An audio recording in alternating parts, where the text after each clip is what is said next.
नमस्कार।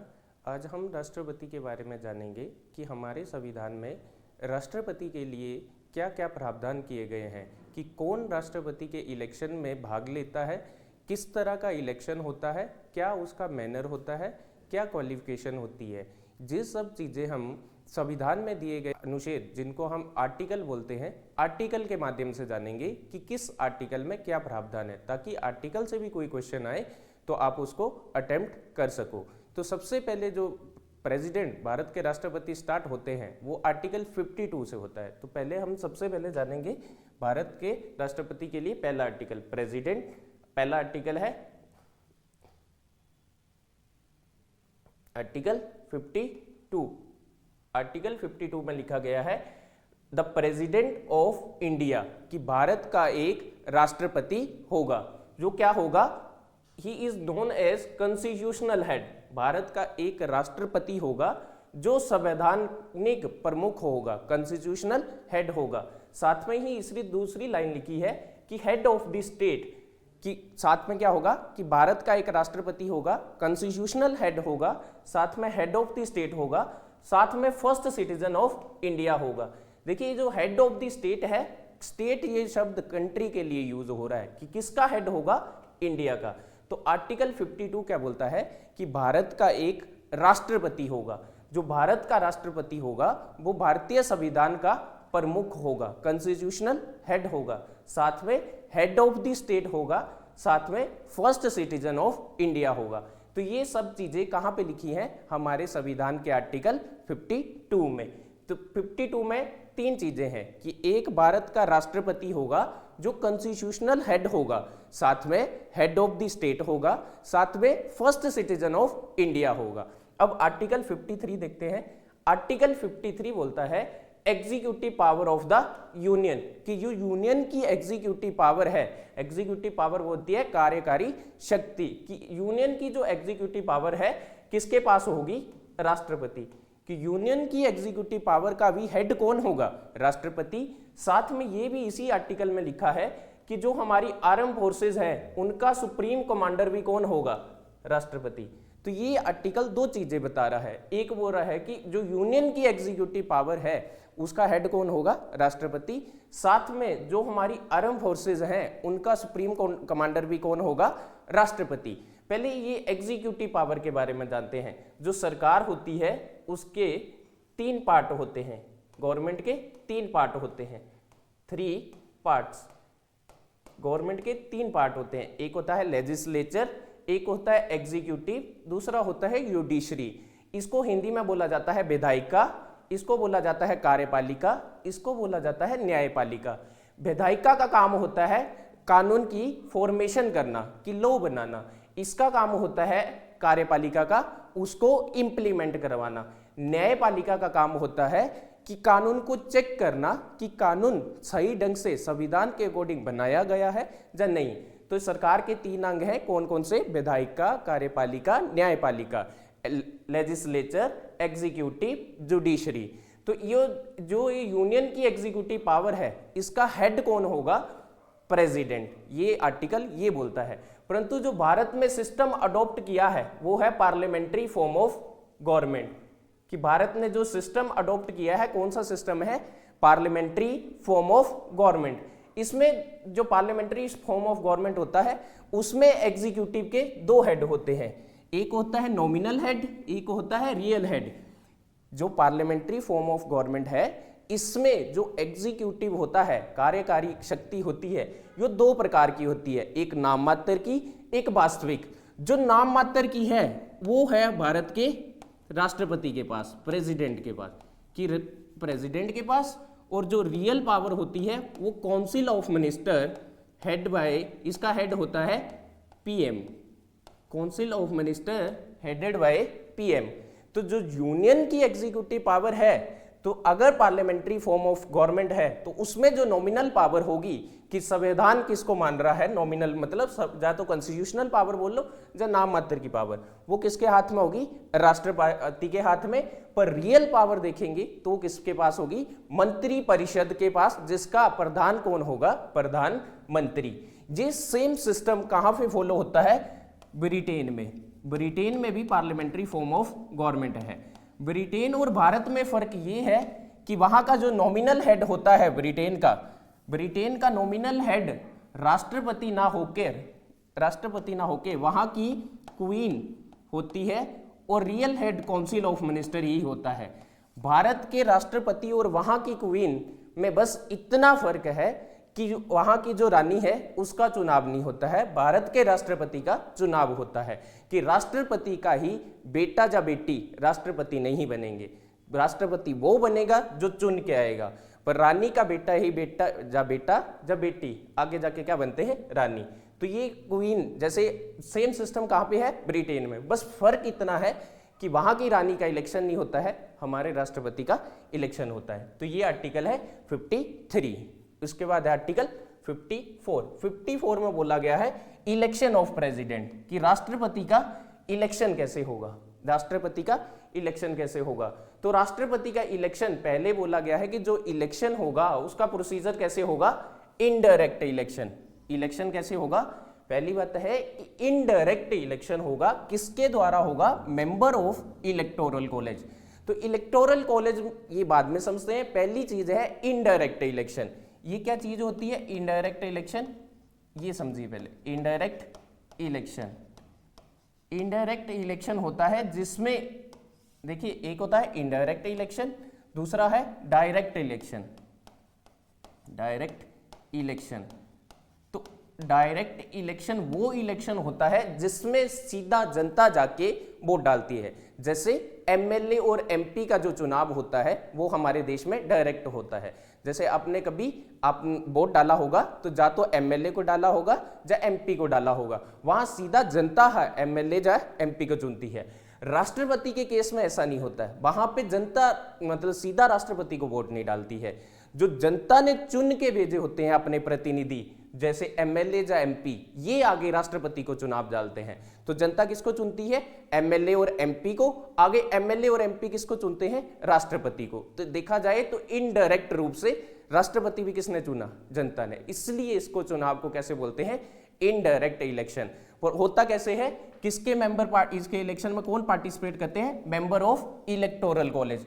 अब इस इलेक्टोरल कॉलेज में कौन कौन शामिल होते हैं, जो मेंबर इस इलेक्टोरल कॉलेज में शामिल होंगे वही राष्ट्रपति के चुनाव में इलेक्शन में वोट डालेंगे।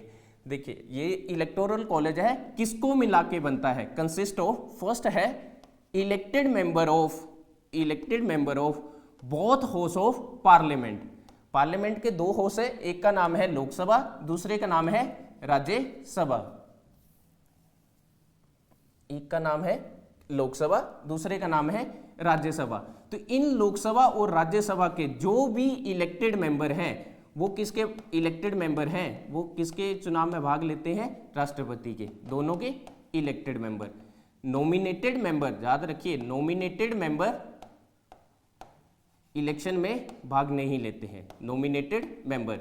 तो जो लोकसभा है इसकी टोटल स्ट्रेंथ है, देखिए टोटल स्ट्रेंथ है, जैसे पहले थी 552, इसमें जो दो थे ये दो एंग्लो इंडियन थे, परंतु अब एंग्लो इंडियन हमारे देश में रहे नहीं है। जब आगे मैं पढ़ाऊंगा तो उसमें बताऊंगा कि एंग्लो इंडियन कौन थे। तो अभी जो मैक्सिमम स्ट्रेंथ है लोकसभा की वो है 550, परंतु जिस पे जो टोटल वोटिंग होती है एट प्रेजेंट तो 543, ये 500 के 543 इलेक्टेड मेंबर हैं लोकसभा के, ये चुन के आते हैं, 500 के 543 मेंबर चुन के आते हैं। सेम चीज है राज्यसभा की जो मैक्सिमम स्ट्रेंथ है वो है 250, पर वोटिंग जो एट प्रेजेंट सीटों पे चुनाव हो रहा है वो होता है 245। इस 245 में से 12 नॉमिनेटेड हैं, तो ये राष्ट्रपति के चुनाव में भाग नहीं लेंगे। तो बचे कितने, 233, ये इलेक्टेड हैं तो ये भाग लेंगे, जहां से 233, जहां से 543। तो ये दोनों हाउस के जो इलेक्टेड मेंबर हैं वो राष्ट्रपति के चुनाव में भाग लेंगे, कि राष्ट्रपति को वोट डालेंगे। ये नॉमिनेटेड मेंबर, पहले इधर दो एंग्लो इंडियन होते थे, परंतु अभी 2 एंग्लो इंडियन नहीं है, इनका ये 2 एंग्लो इंडियन और 12 राज्यसभा में दोनों को नॉमिनेट किया जाता था। इनकी नॉमिनेशन राष्ट्रपति ही करते थे, इसलिए इनको वोट में भाग लेने को वोटिंग में भाग लेने का अधिकार नहीं है, क्योंकि जो राष्ट्रपति जिनको चुन रहा है वो राष्ट्रपति को ही चुनेंगे। तो ये तो वही हो गया कि मैंने इनको चुन के भेजा है तो ये मेरे को वोट क्यों नहीं देंगे।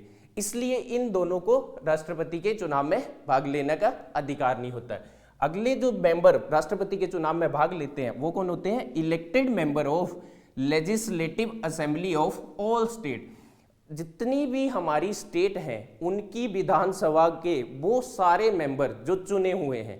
जैसे हिमाचल प्रदेश के केस में देखते हैं कि हिमाचल प्रदेश में विधानसभा में कितने मेंबर ऐसे हैं जो चुन के आते हैं। तो इसी तरह हर स्टेट की विधानसभा के जो भी मेंबर, जैसे एमएलए, विधानसभा में तो एमएलए होते हैं, जितने भी एमएलए चुन के आएंगे वो सारे के सारे राष्ट्रपति के चुनाव में भाग लेंगे।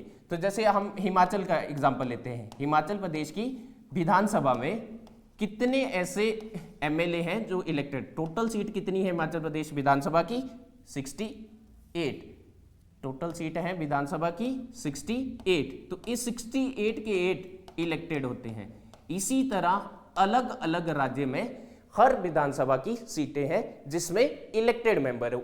जितने भी जो इलेक्टेड मेंबर होंगे जो चुन के आएंगे वही राष्ट्रपति के चुनाव में भाग लेंगे। जैसे हिमाचल से कितने लेंगे? 68 एमएलए। उसी तरह यूपी से, बिहार से, महाराष्ट्र से, सब जगह से एमएलए आएंगे। जितनी भी हमारी स्टेट है, कौन से एमएलए आएंगे? विधानसभा वाले। उसके बाद कौन से आएंगे? Elected member of legislative assembly of UT. जितनी भी हमारी यूनियन टेरिटरी है जहां पे विधानसभाएं हैं उनके जितनी भी हमारी यूटी है जहां पे विधानसभाएं हैं उनके सब वो मेंबर जो इलेक्टेड हैं। जैसे एक दिल्ली में विधानसभा है तो दिल्ली के इलेक्टेड मेंबर अभी जम्मू कश्मीर एंड पुडुचेरी, ये 3 विधानसभाएं हमारी, सॉरी 3 यूटी हमारी ऐसी हैं जिनमें विधानसभा है। तो विधानसभा है तो इस विधानसभा में जो इलेक्टेड मेंबर होंगे वो राष्ट्रपति के चुनाव में भाग लेंगे। ये जो यूटी के मेंबर को वोट डालने की अधिकार मिला, यूटी के जो इलेक्टेड मेंबर हैं इनको जो राष्ट्रपति के चुनाव में वोट डालने का अधिकार मिला, ये मूल संविधान में नहीं था। ये प्रोविजन हमने ऐड किया है 17 कॉन्स्टिट्यूशनल अमेंडमेंट एक्ट ऑफ 1992। इसके द्वारा ये सब मेंबर राष्ट्रपति के इलेक्शन में भाग लेते हैं। तो राष्ट्रपति को वोट कौन डालते हैं? दोनों हाउस, लोकसभा और राज्यसभा के elected member.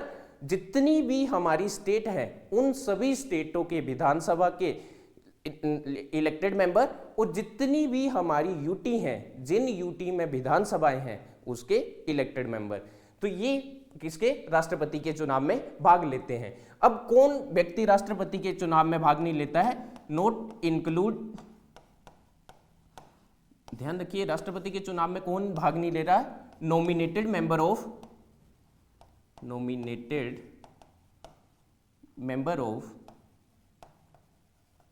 members of both house of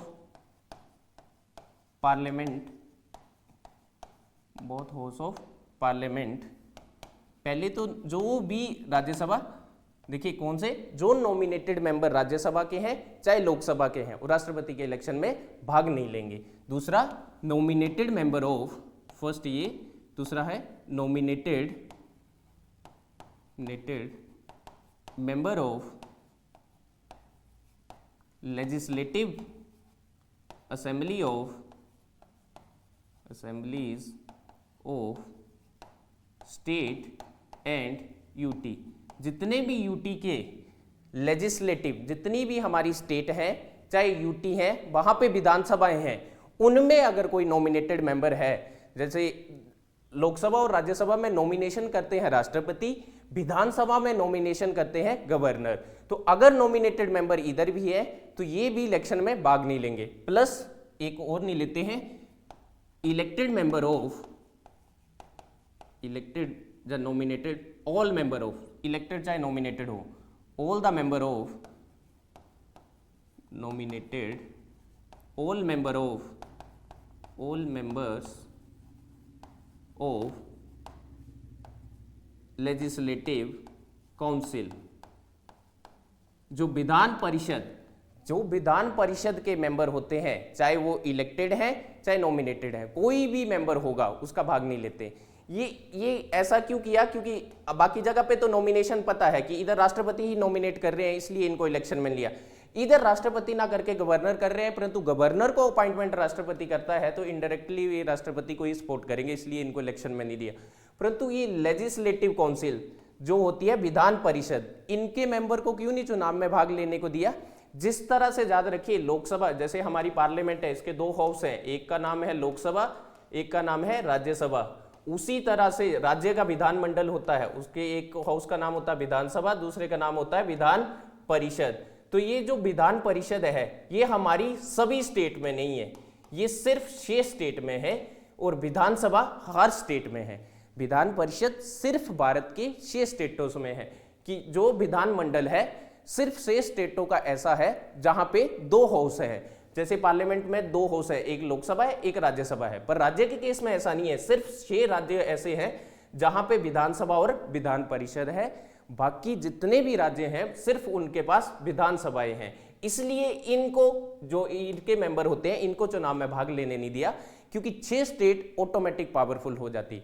सभी स्टेटों को इक्वल रिप्रेजेंटेशन देनी थी इलेक्शन में, इसलिए इनको पार्टिसिपेट नहीं किया। तो जो इलेक्टोरल कॉलेज बनता है वो किसके द्वारा बनता है? दोनों हाउसों के, पार्लियामेंट के दोनों हाउसों के इलेक्टेड मेंबर, जितनी भी हमारी स्टेट हैं उनकी विधानसभा के इलेक्टेड मेंबर, प्लस यूटी की, जिन यूटी में विधानसभाएं हैं उनके इलेक्टेड मेंबर। यही एमएलए और एमपी किसके चुनाव में भाग लेते हैं? राष्ट्रपति के। तो ये सब वोट डालेंगे और इलेक्शन कैसा होगा? इनडायरेक्ट। और इलेक्शन करवाएगा कौन? Election commission of India. अब ये देखते हैं कि प्रोसीजर क्या होता है, कि राष्ट्रपति के इलेक्शन के लिए कौन सा प्रोसीजर अडॉप्ट करते हैं। तो ये जो प्रोसीजर का आर्टिकल है वो अगला है 55 में लिखा है manner of election of president, कि राष्ट्रपति के लिए कौन सा मैनर, उसके इलेक्शन के लिए कौन सी प्रक्रिया अपनाई गई है, कि किस प्रक्रिया से वहां पे वोटिंग होती है और काउंटिंग होती है। तो याद रखिए, ये है proportional representative by means of single transferable vote. पहला शब्द है प्रोपोर्शनल रिप्रेजेंटेटिव, दूसरा शब्द है सिंगल ट्रांसफरेबल वोट। तो पहले ये दोनों शब्द समझते हैं, आगे का बाद में समझते हैं। पहला क्या है? प्रोपोर्शनल रिप्रेजेंटेटिव, दूसरा क्या है? Single transferable vote. इसको समझते हैं। जैसे मान लीजिए इधर एमएलए या एमपी का इलेक्शन हो रहा है। जैसे 2 व्यक्ति हैं एमएलए के लिए, एक ए है एक बी है, उसी तरह एमएलए के लिए भी ए है बी है, इन दोनों में चुनाव हो रहा है और मेरे को एमएलए को भी वोट डालना है, एमपी को भी डालना है। तो मैं क्या करूंगा? जा तो ए को वोट डाल सकता हूं, जा बी को। तो मैंने एमएलए के केस में बी को वोट डाल दिया, एमपी के केस में ए को वोट डाल दिया, कि मेरे को ये पसंद है। मेरे पास इधर और ये ऑप्शन नहीं है कि मैं दोनों को डाल दूं, कि ए मेरे को थोड़ा ज्यादा पसंद है पर बी भी मेरे को पसंद है। जा तो मेरे को बी को वोट डालना पड़ेगा एमएलए के केस में, जा तो ए को डालना पड़ेगा जा बी को। सेम एमपी के केस में जा तो ए को डालना पड़ेगा जा बी को। सेम जैसे आप आए, आपको शायद से बी पसंद है तो आपने इसको बी को डाल दिया, ए को डाल दिया। इस तरह से टोटल वोट हुए और ए को टोटल वोट मिल गए 52 और बी को टोटल वोट मिले 48। इसी तरह इसको मिल गए 57 और इसको मिल गए 43। तो इसमें देखिए एमएलए के केस में कौन जीत जाएगा? जिसके पास सबसे ज्यादा वोट हैं, तो ए जीत जाएगा। इस केस में कौन जीत जाएगा? जिसके पास सबसे ज्यादा वोट हैं। इसको बोला जाता है first past to post system. इसको, इस सिस्टम को बोलते हैं first past to post system, कि जिसके पास सबसे ज्यादा वोट वो जीत जाएगा। पर राष्ट्रपति के केस में ऐसा नहीं होता है। राष्ट्रपति के केस में ये तो नहीं बोल रहे हैं कि first past to post system है, वो तो बोल रहे हैं proportional representative by means of single transferable, की अलग पद्धति है। यहां पे कौन है? First past to post system. वहां पे कौन सी है? Proportional representative by means of single transferable. तो अब ये समझते हैं कि proportional representative by means of single transferable vote system कैसे वर्क करता है। जैसे मान लीजिए राष्ट्रपति के चुनाव के लिए 4 कैंडिडेट हैं, ए, बी, सी और डी। इन सब में ये सब राष्ट्रपति के चुनाव के लिए खड़े हुए हैं। सब एमएलए और एमपी आएंगे, अपना अपना इनको वोट डालेंगे। अगर याद रखिए एमएलए और एमपी का केस होता तो क्या करते, ऑप्शन होता या तो बी को वोट देते, या तो सी को कोई देता, या ए को देता। पर इस केस में जब राष्ट्रपति का चुनाव होता है तब जब कोई भी वोट डालने आता है, जैसे मान लीजिए इधर कोई एमएलए वोट डालने आए, तो उनको क्या होगा, सभी को प्रेफरेंस देनी पड़ेगी। कि मान लीजिए उन्होंने बोला कि मेरे को सबसे ज्यादा पसंद ये है, सेकंड नंबर पे ये है, थर्ड नंबर पे ये है, फोर्थ नंबर पे ये है। अगर कोई एमएलए या एमपी इस तरह से हर किसी को प्रेफरेंस नहीं देता तो वोट इनवैलिड हो जाएगा। इसी सिस्टम को क्या बोला जा रहा है, प्रोपोर्शनल रिप्रेजेंटेटिव, कि आप सबको प्रेफरेंस दीजिए। अदरवाइज आपका वोट, अगर मान लीजिए कोई एमएलए होता वो सीधा इधर टिक मार देता, बाकी कोई प्रेफरेंस नहीं देता, तो वोट इनवैलिड हो जाता, क्योंकि आपको सबको प्रेफरेंस देनी है। सिस्टम ही कैसा है, प्रोपोर्शनल रिप्रेजेंटेटिव। इसलिए मान लीजिए अगला कोई इलेक्टोरल आया, एमएलए या एमपी आया, मान लीजिए एमपी वोट डालने आया, उन्होंने बोला मेरी फर्स्ट प्रेफरेंस इनको है, सेकंड इनको है, थर्ड इनको है, फोर्थ इनको है। इसी तरह अगला एमपी या एमएलए आया, उन्होंने बोला कि मेरी फर्स्ट प्रेफरेंस इनको है, सेकंड इनको है, थर्ड इनको है, फोर्थ इनको है। ऐसे कोई एमएलए या एमपी आया, उसने बोला फर्स्ट प्रेफरेंस इनको है, सेकंड इनको है, थर्ड इनको है, फोर्थ इनको है। इसी तरह से सब एमएलए और एमपी आके अपनी वोटिंग करेंगे। अगर किसी ने प्रेफरेंस में नहीं डाला वोट तो वोट क्या हो जाएगा, इनवैलिड। इनवैलिड होने के बाद याद रखिए जैसे ही वोटिंग खत्म हो जाएगी, जब काउंटिंग होती है तो सबसे पहले काउंट होता है फर्स्ट प्रेफरेंस कितनी मिली, किस कैंडिडेट को फर्स्ट प्रेफरेंस। तो जब काउंटिंग होती है सबसे पहले किसको काउंट किया जाता है कि किस कैंडिडेट को फर्स्ट प्रेफरेंस कितनी मिली। जैसे ए को कितनी फर्स्ट प्रेफरेंस मिली, बी को फर्स्ट प्रेफरेंस कितनी मिली, सी को। हम मान लेते हैं जो टोटल वोट पड़ा है, एग्जांपल के लिए हम मान लेते हैं कि टोटल वोट कितना पड़ा है, समझने के लिए टोटल वोट था वो पड़ा था 100, कि टोटल राष्ट्रपति के इलेक्शन में 100 वोट पड़ा था। तो मान लीजिए इस 100 वोट में से ये हम मान लेते हैं कि 45 फर्स्ट प्रेफरेंस ए को मिली, 45 फर्स्ट प्रेफरेंस किसको मिली, ए को। 35 प्रेफरेंस किसको मिली, फर्स्ट 45 इनको मिली, सेकंड मतलब फर्स्ट प्रेफरेंस बी को कितनी मिली, 35। इसके बाद कितना वोट हो गया है, उसके बाद मान लीजिए इनको फर्स्ट प्रेफरेंस 10 मिली, इनको 10 मिली, टोटल हो गया 8, टोटल 100 वोट हो गया। तो जैसे फर्स्ट प्रेफरेंस मान लीजिए ए को कितनी मिली 45, बी को कितनी मिली फर्स्ट प्रेफरेंस 35, और सी को कितनी मिली 10। जैसे इस केस में ऐसे रखते हैं, सी को मिली है टोटल 12 और ए को कितनी मिली है, इसको कितनी मिली है, तो फर्स्ट प्रेफरेंस इस तरह काउंट करते हैं, सी को मिली है 12 और इसको मिली है टोटल 8। इस तरह से हम फर्स्ट प्रेफरेंस काउंट करेंगे। जैसे ए को फर्स्ट प्रेफरेंस कितनी मिली 45, बी को कितनी मिली 35, सी को कितनी मिली 12 और डी को कितनी मिली 8। तो अगर ये इलेक्शन किसका होता है, एमपी और एमएलए का होता, तो कौन जीत जाता है इस केस में, जिसके पास सबसे ज्यादा वोट है, क्योंकि वहां सिस्टम कौन सा चलता है, first past to post system. तो इस केस में कौन जीत जाता, ए। पर राष्ट्रपति के केस में ऐसा नहीं है।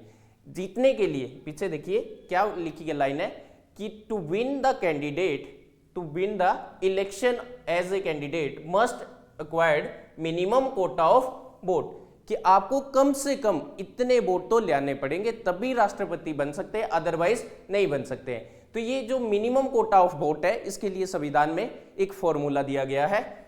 ये फॉर्मूला होता है, इसमें जो ओवरऑल रिजल्ट आता है उसमें भी +1 होता है।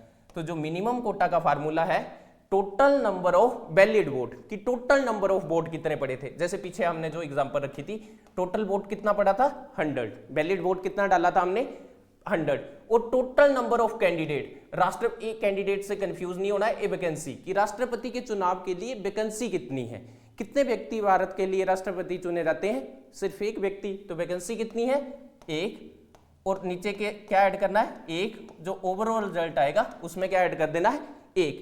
इस तरह से इसको मिनिमम कोटा निकालिए, कितना आया 2 + 1, तो कितने से जाएगा 50। कितना आया मिनिमम कोटा, कि एक व्यक्ति को राष्ट्रपति बनने के लिए कम से कम 51 वोट चाहिए। अगर 51 नहीं मिले तो वो राष्ट्रपति का चुनाव जीत ही नहीं पाएगा। जैसे इस केस में देखिए कि ऐसा कोई भी व्यक्ति ऐसा है जिसको कितने वोट मिले हों 51, ऐसा तो कोई कैंडिडेट नहीं है। ए को सबसे ज्यादा मिले हैं पर 45 है, बेशक सबसे ज्यादा है पर फिर भी जीता हुआ नहीं माने पाएगा, क्योंकि जितना मिनिमम नंबर चाहिए उतना तो ले आ ही नहीं पाया। तो इस केस में क्या करेंगे, जिसको सबसे कम वोट मिले हैं उसको बाहर निकाल देंगे। जैसे इन सब के इन चारों के केस में देखेंगे सबसे कम वोट किसको मिले हैं, डी को, तो अब डी को बाहर निकाल देंगे। अब डी के ये काउंट करेंगे कि डी में कितने ऐसे कैंडिडेट हैं जिन्होंने फर्स्ट प्रेफरेंस तो डी दी थी, जैसे 12 जिनमें डी में फर्स्ट प्रेफरेंस, ऐसे ये टोटल 8 वोट है, इसको अभी ये डी के फर्स्ट प्रेफरेंस के वोट थे, इनको कैंसिल कर देंगे। तो अब ये काउंट करेंगे कि कितने कैंडिडेट ऐसे हैं जिन्होंने फर्स्ट प्रेफरेंस तो डी को दी थी पर सेकंड प्रेफरेंस, तो सेकंड प्रेफरेंस जा तो ए को दी होगी इसमें से, जा तो बी को दी होगी, जा तो सी को। देखिए जैसे ये ए को डी को एक केस में देखिए यहाँ पे एग्जांपल लिखी है, तो यहाँ पे क्या मिली है, फर्स्ट प्रेफरेंस दी है, पर इन्होंने बोला है मेरी फर्स्ट प्रेफरेंस जा तो मतलब फर्स्ट प्रेफरेंस क्या है डी, कि कौन जीते डी, अगर डी ना जीते कौन जीते बी। तो इसी तरह अगर मान लीजिए एक कैंडिडेट ये है, इन्होंने बोला कि मेरी फर्स्ट प्रेफरेंस ए डी है, डी ना जीते तो ए जीते, सेकंड प्रेफरेंस डी है। उसी तरह मान लीजिए एक कैंडिडेट ये है, इसने बोला मेरी फर्स्ट प्रेफरेंस ये है, सेकंड प्रेफरेंस सी है, तो देखिए सेकंड प्रेफरेंस किसको मिल रही है, जा तो ए को, जा तो बी को, जा तो सी को, या डी को तो मिलेगी नहीं क्योंकि डी को हमने रेस से बाहर कर दिया, डी को तो फर्स्ट प्रेफरेंस थी। इसलिए मान लेते हैं कि 8 में से टोटल ऐसे 6 बंदे थे जिन्होंने क्या बोला था कि मेरी फर्स्ट प्रेफरेंस किसको है, डी को, अगर डी ना जीते तो कौन जीते, ए।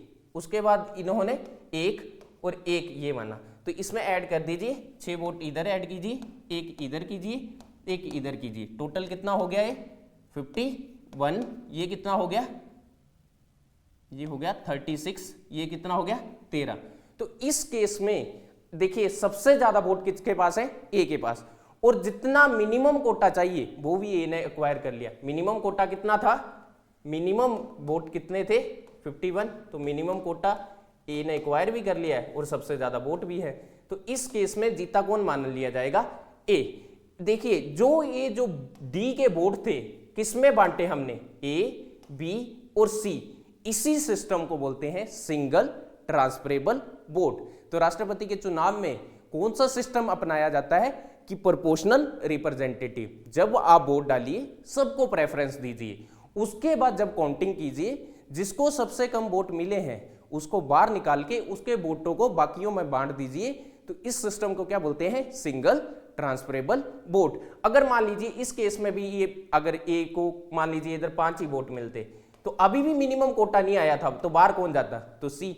तो सी के वोट फिर किस में बंट जाते, ए और बी में, और इनमें से जो सबसे ज्यादा वोट लेता तो वो जीत जाता। इस तरह राष्ट्रपति का चुनाव होता है हमारे देश में। पर अगर देखिए राष्ट्रपति का इलेक्शन तो इस तरह होता है हमारे देश में पूरी तरह। हमारे देश में अगर रफली देखेंगे तो जो एमएलए हैं वो 4000 के आसपास हैं और एमपी हैं वो लगभग 800 हैं। तो इसको हम टोटल करेंगे तो ये आएगा 4800। पर राष्ट्रपति के इलेक्शन में वोट 4800 तो नहीं पड़ता है, राष्ट्रपति के इलेक्शन में वोट लगभग 11 लाख पहुंच जाता है। तो ये 11 लाख वोट कैसे पड़ा, जबकि सिर्फ वोटर तो 4800 है। सिर्फ 4800 वोटर होने से वोट 11 लाख कैसे पड़ गया। तो इसके लिए जो एमएलए और एमपी है उनके वोट की वैल्यू निकाली जाती है। तो ये देखेंगे कि एक एमएलए के वोट की वैल्यू कितनी होती है। सबसे पहले है value to the vote of MLA, कि एक एमएलए के वोट की वैल्यू कितनी होगी। याद रखिए किसके वोट की वैल्यू निकाले हैं कि जब एक एमएलए, जैसे हिमाचल से टोटल 68 हैं, इनमें से जब एक एमएलए अपना वोट डालेगा तो ये एक काउंट होगा या कुछ अलग काउंट होगा, इससे डिफाइन निकालेंगे हम, फिर बताऊंगा मैं कितना काउंट होगा। पहले देखिए फॉर्मूला है टोटल पॉपुलेशन ऑफ स्टेट, कि जिस स्टेट का ये एमएलए है उसकी टोटल पॉपुलेशन, उसको डिवाइड कर दीजिए टोटल मेंबर ऑफ, टोटल कौन से मेंबर, इलेक्टेड मेंबर ऑफ विधानसभा, उस राज्य की विधानसभा के टोटल इलेक्टेड मेंबर कितने हैं, और जो ओवरऑल रिजल्ट आएगा उसको डिवाइड कर दीजिए 1000 से। जो ओवरऑल रिजल्ट आएगा उसको किससे डिवाइड कर देना है, 1000 से।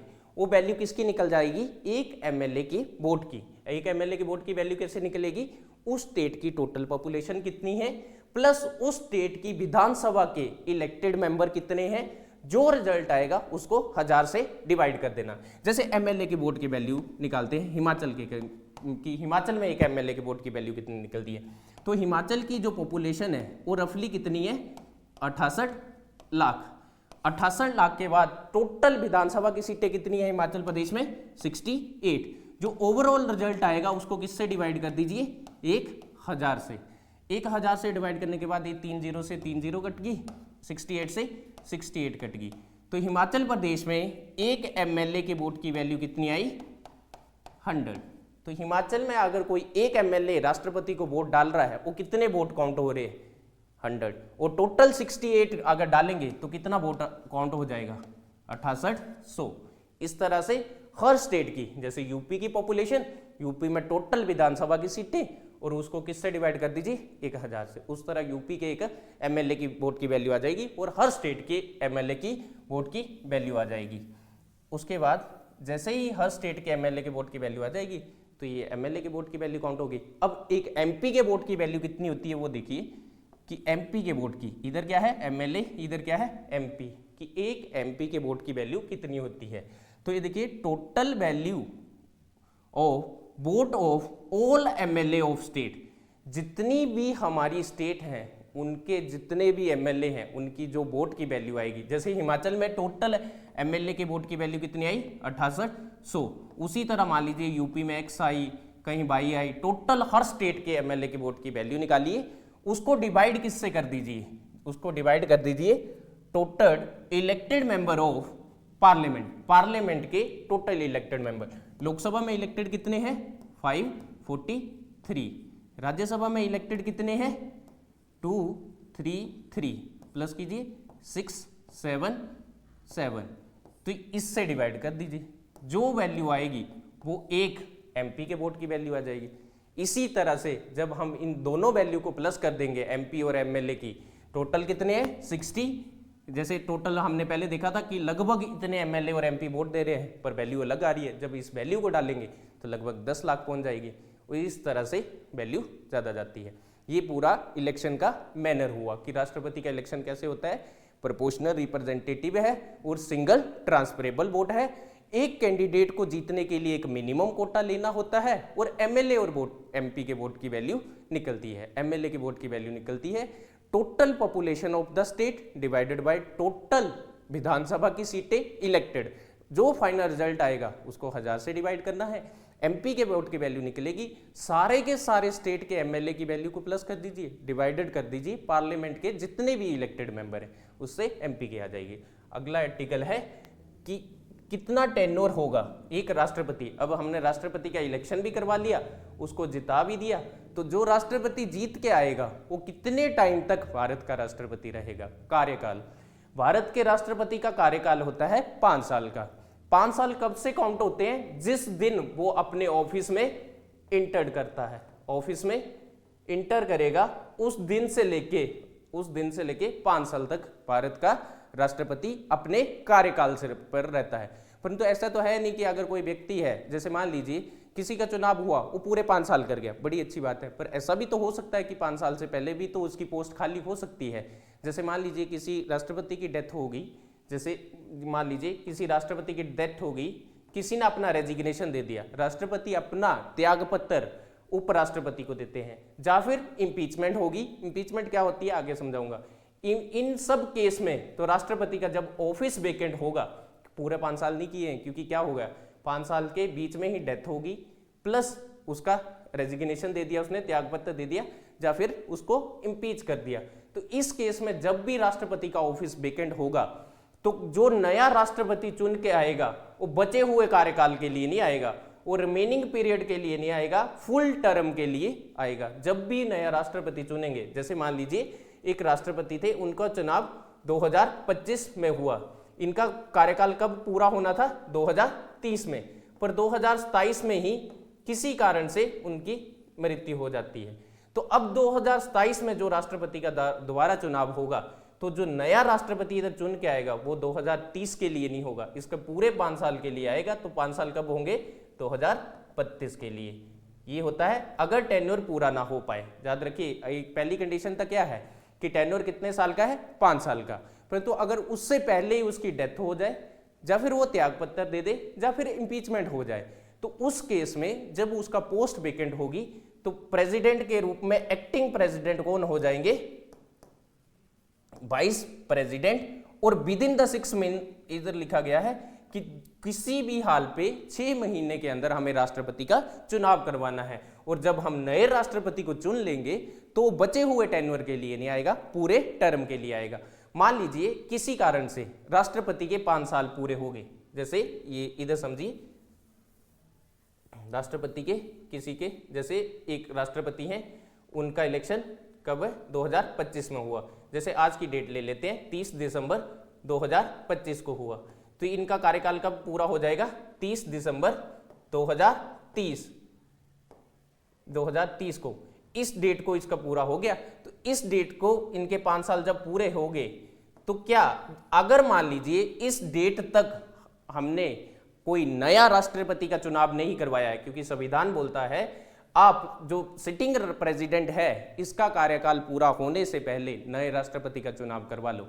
किसी कारण से ये चुनाव होता है 16 जनवरी 2031, तो ये जो कितने 17 दिन आगे गए, इस 17 दिन में प्रेसिडेंट कौन होगा, क्योंकि इनका कार्यकाल तो इधर पूरा हो गया। हमने क्या बोला कि इनका कार्यकाल तो सिर्फ 5 साल का होगा, पर चुनाव कहाँ, अभी तक नए राष्ट्रपति का चुनाव ही नहीं हुआ, तो ये 17 दिन के लिए कौन होगा, जो सिटिंग प्रेसिडेंट ही है। ये देखना, president can hold office beyond 5 year until his successor assume charge. जब तक उसका सक्सेसर ऑफिस में नहीं आ सकता तब तक वो 5 साल से ज्यादा भी रह सकता है। तो राष्ट्रपति का कार्यकाल कितना होता है, 5 वर्ष का। अगर 5 साल से पहले किसी कारण डेथ, त्यागपत्र या इम्पीचमेंट से पद खाली हो जाता है तो उस टाइम राष्ट्रपति कौन बना दिए जाते हैं, वाइस प्रेसिडेंट। पर कितने टाइम के लिए, मैक्सिमम 6 महीने के लिए। 6 महीने के अंदर किसी भी हालत पे हमें नए राष्ट्रपति चुनने हैं। जो नए राष्ट्रपति आएंगे वो रिमेनिंग पीरियड के लिए नहीं आएंगे, फुल टाइम के लिए आएंगे। अगर ये तो होगी जब वेकेंट होगी, अगर कोई राष्ट्रपति है उसके 5 साल पूरे हो चुके हैं और नए राष्ट्रपति का चुनाव नहीं हुआ है, तो अपना ऑफिस तब तक नहीं छोड़ेगा जब तक उसका उत्तराधिकारी ना आ जाए। ये किसका है, राष्ट्रपति के टेन्योर के बारे में। अगला आर्टिकल है कि भारत का राष्ट्रपति री इलेक्शन के लिए एलिजिबल होता है कि एक व्यक्ति भारत में कितनी बार राष्ट्रपति का चुनाव लड़ सकता है। ये आर्टिकल क्या बताता है कि भारत में एक राष्ट्रपति, जैसे एक व्यक्ति है, मान लीजिए मैं हूं कि मेरे को राष्ट्रपति का चुनाव लड़ना है, इस बार मैंने लड़ लिया, अब मेरे को अगली साल भी लड़ना है। जैसे मेरे एक बार 5 साल हो गए, दोबारा फिर 5 साल के लिए लड़ना है, तो मैं कितनी बार एक व्यक्ति भारत में राष्ट्रपति का चुनाव लड़ सकता है। तो ये बोला गया है एनी नंबर ऑफ टाइम, जितनी मर्जी बार चाहे कोई व्यक्ति भारत का राष्ट्रपति का चुनाव लड़ सकता है।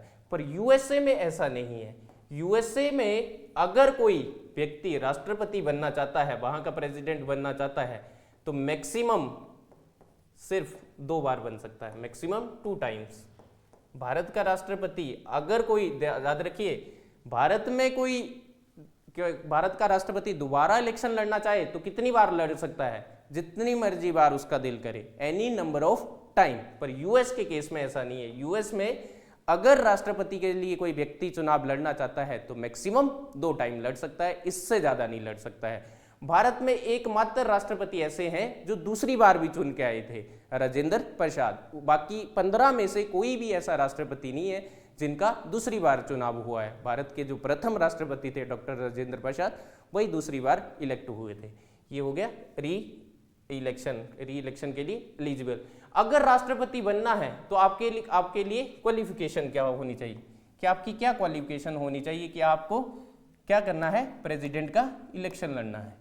58 आर्टिकल क्या बताता है कि आपकी क्या क्वालिफिकेशन होनी चाहिए आपको, आप अगर प्रेसिडेंट के लिए लड़ना चाहते हैं। जैसे मैं हूं, मैंने प्रेसिडेंट का इलेक्शन लड़ना है, तो मेरी क्या क्या क्वालिफिकेशन होनी चाहिए। पहली है कि मैं भारत का नागरिक हो।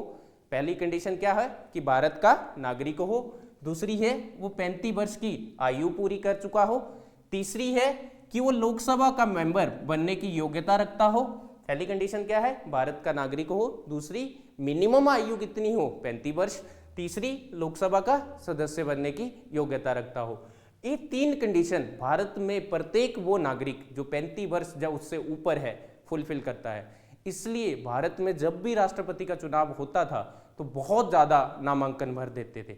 इस नामांकन को रोकने के लिए एक और कंडीशन लगाई कि अगर कोई कैंडिडेट राष्ट्रपति का चुनाव लड़ना चाहता है तो उसके पास 50 इलेक्टर एज ए प्रपोजर होने चाहिए, 50 इलेक्टर एज ए स्कैंडर होने चाहिए। ये कंडीशन समझिए कि जो आपके में ये क्या है, 50 इलेक्टर क्या होने चाहिए और 50 इलेक्टर ये प्रपोजर होने चाहिए और ये 50 इलेक्टर एज ए स्कैंडर होने चाहिए।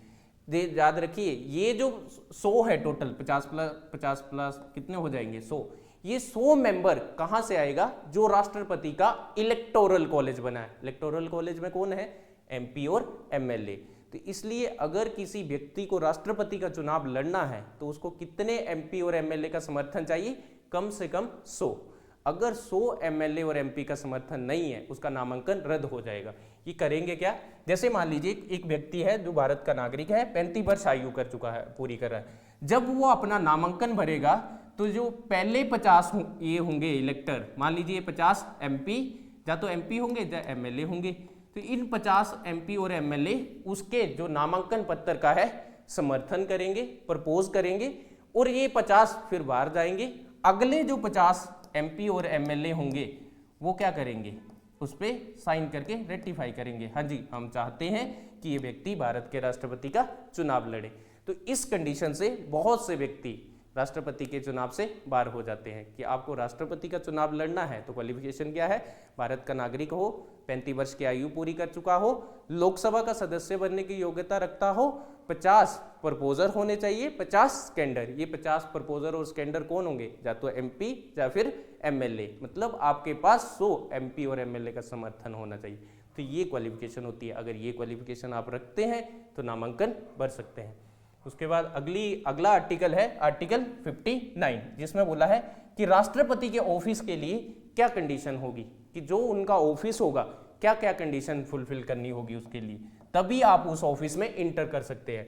तो पहला बोला गया है should not be a member of either house of parliament और हाउस ऑफ स्टेट लेजिस्लेचर, कि जो व्यक्ति राष्ट्रपति का चुनाव जीत चुका है वो याद रखिए ना तो एमएलए होना चाहिए ना एमपी, कि ना तो लोकसभा का सदस्य होना चाहिए ना फिर राज्यसभा का, ना विधानसभा का होना चाहिए ना विधान परिषद का। अगर कोई एमएलए या एमपी या राष्ट्रपति का इलेक्शन लड़ता है तो जैसे ही वो राष्ट्रपति के रूप में शपथ लेगा तो यहां से इस्तीफा दे देगा। इसलिए एमएलए और एमपी अगर पहले हैं तो याद रखिए इलेक्शन जीतने के बाद जैसे ही इलेक्शन जीत के राष्ट्रपति के रूप में शपथ लेंगे तो क्या करेंगे, एमएलए और एमपी से इस्तीफा दे देंगे। आगे है should not hold any office of profit, आप किसी लाभ के पद पे नहीं होने चाहिए। तो ये 2 कंडीशन है कि ना तो आप एमएलए होने चाहिए ना एमपी होने चाहिए, तभी आप राष्ट्रपति के रूप में शपथ ले सकते हैं। दूसरी कंडीशन है कि आप किसी लाभ के पद पे नहीं होने चाहिए। ठीक है, ये 2 कंडीशन। उसके बाद है आर्टिकल 60। आर्टिकल 60 में राष्ट्रपति को ओथ कौन देगा, राष्ट्रपति को ओथ कौन देगा, याद रखिए राष्ट्रपति को ओथ कौन एडमिनिस्टर करता है। राष्ट्रपति को ओथ देते हैं CGI, chief justice of India. तो राष्ट्रपति को शपथ कौन दिलाता है, चीफ जस्टिस ऑफ इंडिया। अगर चीफ जस्टिस प्रेजेंट नहीं है फिर कौन दिलाएगा, सीनियर मोस्ट जज ऑफ सुप्रीम कोर्ट। याद रखिए जैसे एट प्रेजेंट सुप्रीम कोर्ट में टोटल जज कितने हैं, 34 में एक क्या है, चीफ जस्टिस ऑफ इंडिया, और बाकी 33 क्या है, अदर जज। तो शपथ कौन दिलाता है राष्ट्रपति को, चीफ जस्टिस। अगर चीफ जस्टिस नहीं है प्रेजेंट तो इन 33 में से जो सबसे सीनियर मोस्ट है वो शपथ दिलाएगा। इस तरह राष्ट्रपति को ओथ दिलाई जाती है। उसके बाद आखिरी आर्टिकल है राष्ट्रपति का इम्पीचमेंट, कि राष्ट्रपति की इम्पीचमेंट होता है कि राष्ट्रपति को उसके पद से हटाना, रिमूवल शब्द यूज ना करके राष्ट्रपति के लिए क्या शब्द यूज किया जाता है, इम्पीचमेंट, कि राष्ट्रपति को उसके पद से कैसे हटाया जाता है। या तो देखिए राष्ट्रपति मतलब खुद त्यागपत्र दे दे, अगर त्यागपत्र ना दे रहे हैं और ऐसा कोई काम कर रहे हैं जो संविधान के वायलेशन करता है तो पार्लियामेंट की कार्रवाई से जब राष्ट्रपति को हटाया जाता है उसको क्या बोला जाता है? इम्पीचमेंट। मान लीजिए राष्ट्रपति ने संविधान का वायलेशन कर दिया और राष्ट्रपति को बोला गया कि आप क्या करिए, त्यागपत्र दे दीजिए, वो त्यागपत्र नहीं दे रहे। तो अगर वो जब त्यागपत्र ना दे और उनको पार्लियामेंट की कार्रवाई से हटाया जाएगा तो उसको क्या बोलेंगे? इम्पीचमेंट। पर इम्पीचमेंट का ग्राउंड क्या होगा? याद रखिए, ग्राउंड होता है इम्पीचमेंट का वायलेशन ऑफ कॉन्स्टिट्यूशन, कि उन्होंने संविधान का उल्लंघन किया हो। अब याद रखिए, संविधान का उल्लंघन किया है और अपने पद को नहीं छोड़ रहे हैं तो पार्लियामेंट की कार्रवाई से उनको हटाया जाएगा। तो पार्लियामेंट की कार्रवाई से हटाया जाएगा तो पार्लियामेंट किसको मिला के बनता है? या तो लोकसभा, याद रखिए पार्लियामेंट दो हाउस है, लोकसभा, राज्यसभा, तो इन दोनों को मिला के क्या बनेगा? पार्लियामेंट। तो देखिए, जो प्रस्ताव है राष्ट्रपति को हटाने का, तो या तो लोकसभा में इंट्रोड्यूस होगा या तो राज्यसभा में। तो इसलिए लिखा है इम्पीचमेंट मोशन या resolution introduce in either house of parliament. आप लोकसभा में भी इंट्रोड्यूस कर सकते हैं हटाने का प्रस्ताव, राज्यसभा में भी, कि लेके कौन सा हाउस आएगा, कोई भी हाउस आ सकता है, ठीक है। लोकसभा भी लेके आ सकती है, राज्यसभा भी लेके आ सकती है। अब आगे का प्रोसीजर समझते हैं। हम मानते हैं कि जो प्रस्ताव है वो लेके आ रही है लोकसभा, ठीक है। जो प्रस्ताव है कौन लेके आ रहा है? लोकसभा। राष्ट्रपति के विरुद्ध जो इम्पीचमेंट रेजोल्यूशन है किसने इंट्रोड्यूस किया है? लोकसभा में। तो याद रखिए, संविधान बोलता है कि लाने के लिए कम से कम 1/4 मेंबर ऑफ लोकसभा के जो 1/4 मेंबर हैं वो साइन करके राष्ट्रपति को हटाने वाला रेजोल्यूशन स्पीकर के पास देंगे।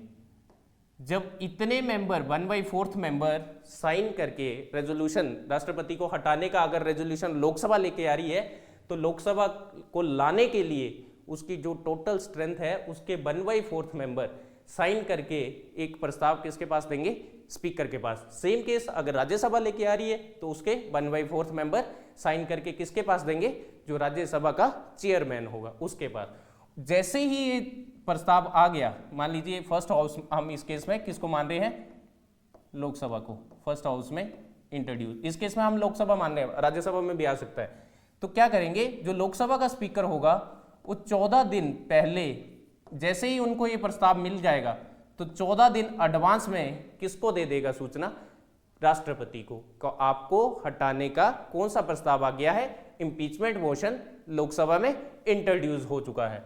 जैसे ही ये टाइम पीरियड पूरा होगा, लोकसभा के 2/3 कौन? Total strength of house, Lok Sabha के टोटल स्ट्रेंथ ऑफ, लोकसभा की total strength of Lok Sabha, Lok Sabha की टोटल स्ट्रेंथ का कितना? 2/3, 2/3 लोकसभा की टोटल स्ट्रेंथ से ये रेजोल्यूशन पास करना होगा। रेजोल्यूशन क्या करना होगा? पास। ये समझिए 2/3 कैसे निकलेगा। देखिए 2/3 किसका? लोकसभा की टोटल स्ट्रेंथ का। जैसे हम ऐसे एक नंबर लेते हैं जो इससे 3 से कट जाए। जैसे हम मान लेते हैं कि लोकसभा की टोटल स्ट्रेंथ कितनी है, जैसे मैंने माना कि लोकसभा की टोटल स्ट्रेंथ है 99, ताकि इससे कट जाए तो ये कटेगा कैसे? 3, तो ये वोट कितने आए टोटल?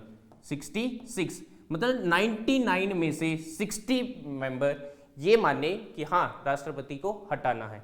तो याद रखिए कितने से हमने रेजोल्यूशन पास करना है? लोकसभा की टोटल स्ट्रेंथ। एकमात्र संविधान है जहां पे हाउस की टोटल स्ट्रेंथ ली गई है। राष्ट्रपति को हटाने के लिए रेजोल्यूशन कितने से पास करवाना है? हाउस की टोटल स्ट्रेंथ से। जैसे ही रेजोल्यूशन पास होगा ये रेजोल्यूशन कहां चल जाएगा? सेकंड हाउस में। याद रखिए, अब ये फर्स्ट हाउस, मान लीजिए अगर लोकसभा लेके आ रही है तो लोकसभा फर्स्ट हाउस, अगर राज्यसभा लेके आ रही है तो फर्स्ट हाउस क्या हो जाएगा? राज्यसभा, और सेकंड हाउस क्या हो जाएगा? लोकसभा लेके आ रही है तो फर्स्ट हाउस लोकसभा माना, अगर राज्यसभा लेके आती है तो फर्स्ट हाउस कौन हो जाता है? राज्यसभा। और अब सेकंड हाउस कौन हो जाएगा? इस केस में हमने लोकसभा को माना है तो सेकंड हाउस क्या हो जाएगा? राज्यसभा। तो राज्यसभा पहले क्या करेगी?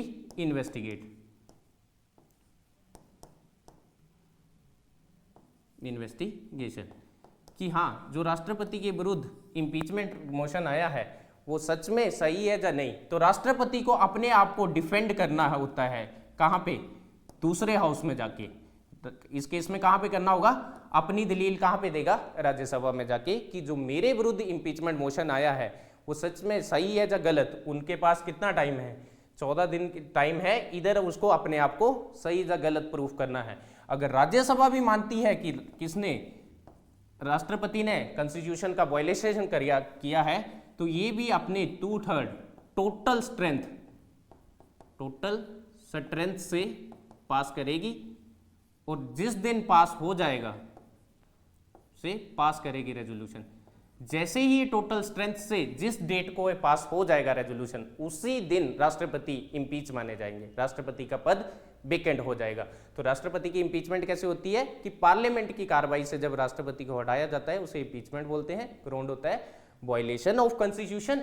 वायलेशन ऑफ कॉन्स्टिट्यूशन है तो इसके लिए देखिए पार्लियामेंट की कार्रवाई करनी है तो किसी भी हाउस में इंट्रोड्यूस कर दीजिए।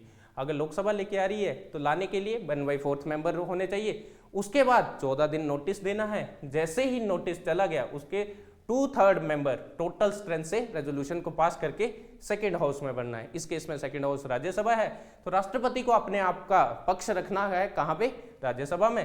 अगर राज्यसभा को भी लगता है कि राष्ट्रपति ने सच में कॉन्स्टिट्यूशन का वायलेशन किया है तो अपनी टोटल स्ट्रेंथ से के 2/3 से उस रेजोल्यूशन को पास करेगी। जिस डेट को रेजोल्यूशन पास हो जाएगा राष्ट्रपति इंपीच हो जाएंगे। जो राष्ट्रपति की इंपीचमेंट की प्रोसेस है वो क्वासी जुडिशियल प्रोसेस है। क्वासी जुडिशियल इसलिए बोलते हैं इसको क्योंकि उनको अपना पक्ष रखने को मिलता है। इधर देखिए जब इन्वेस्टिगेशन हो रही है तो राष्ट्रपति या तो खुद अपना पक्ष रखते हैं या किसी व्यक्ति के थ्रू पक्ष रखते हैं, इसलिए क्वासी जुडिशियल प्रोसेस होती है।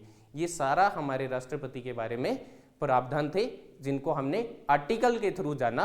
इसके आगे हम कोई नेक्स्ट टॉपिक लेंगे जो आगे अगली क्लास में समझेंगे। धन्यवाद।